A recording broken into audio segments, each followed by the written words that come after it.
It is too damn hot outside. We have to stand up for ourselves. We have to beat the heat. We have to fight back against global warming and the sun and the sun and the sun. So we're gonna make sangria.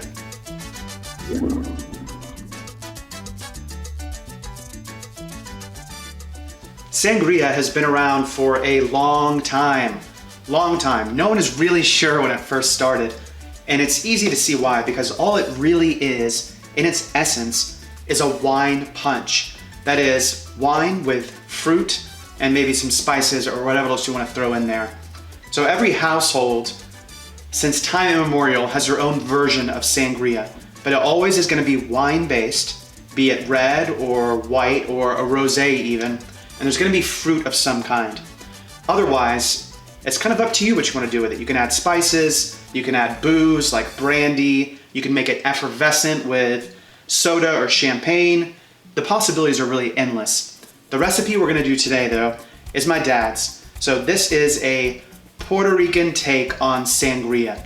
One important thing to know before you go out and buy all this shit is that this is a dry, boozy approach to sangria. So if you were to go out into the world and go to a restaurant, chances are, well, depending on where you're at, you're gonna get a sweet and very fruity sangria.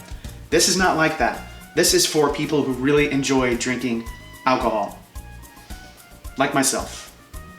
So the first part of the video, I'm just gonna be cutting up some fruits. In terms of the fruit you wanna use, I like to be able to eat every part of it, or every part that's in my drink.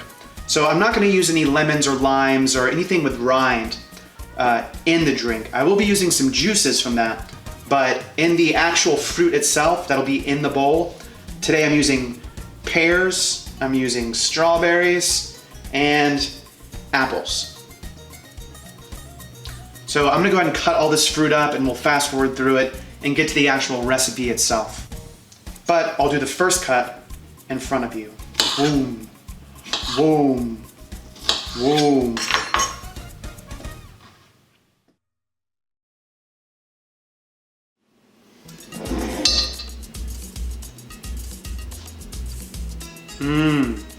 So the fruit is all cut up, and again, in this batch, I use apples, I use strawberries, and some really, really ripe pears. You can get an idea about how much fruit I put in it. See, so I mean, maybe an eighth of this whole big thing is filled with fruit. I need to have room for the liquid, and I need to be able to like put my ladle in and add ice if I want. So this should be plenty of fruta. All right, so now let's get into the actual recipe. So I've got all my fruit cut. I've got some juices already freshly squeezed. So let's do it. We'll begin with 4 dashes of Angostura Bitters. 1, 2, 3, 4. And the reason I'm using bitters, which my dad actually does not do, is because old recipes use spices. There was a lot of spices put in here. This is made up of lots of spices and botanicals. So to save me some time and to add a bit more complexity to the drink, I give it 4 dashes right on top of the fruit. Next, I've got 6 ounces of freshly squeezed orange juice,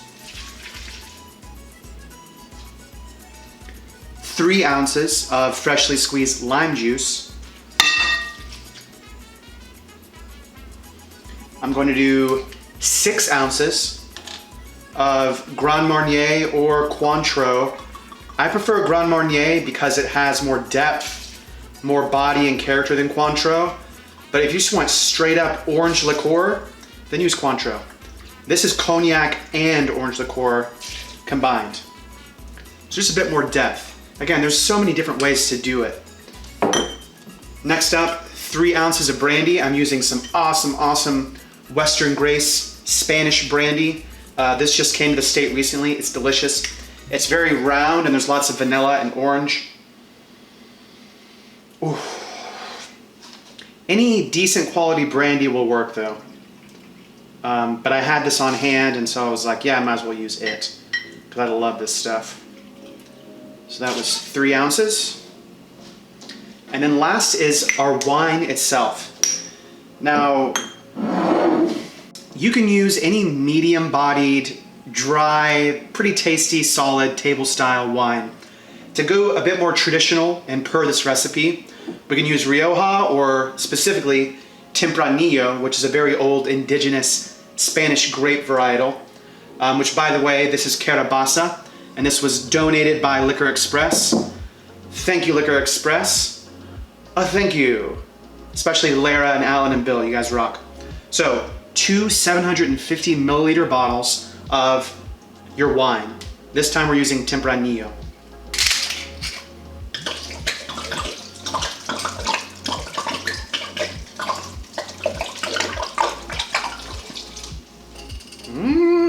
This smells really, really good. One more bottle.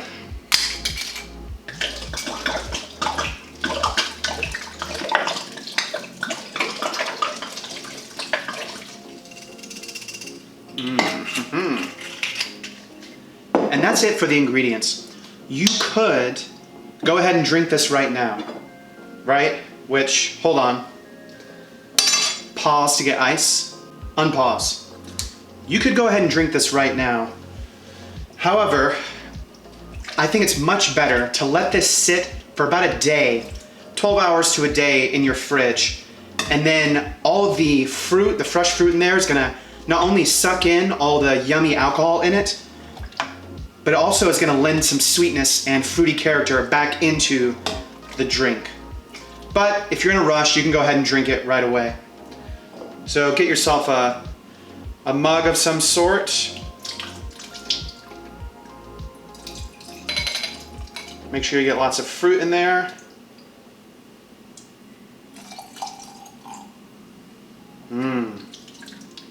This is gorgeous. And then we're gonna add some ice.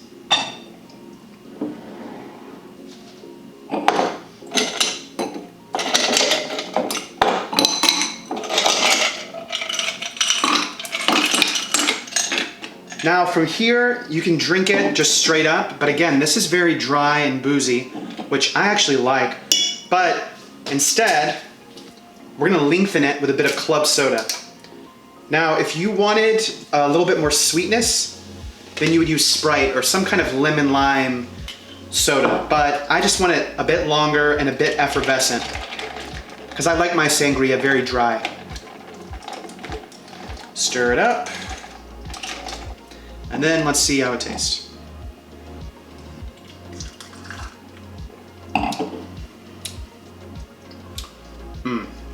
That is very good to me. Lots of fruitiness, lots of actually layers of complexity. It's got a good finish, very refreshing, but also very dry. So I encourage you, if you don't like dry things, get yourself some Sprite or some other kind of lemon lime soda to sweeten this up a bit. But for me, this is really good. And it'll taste even better tomorrow after it's had time to soak up all the fruity goodness that's in here.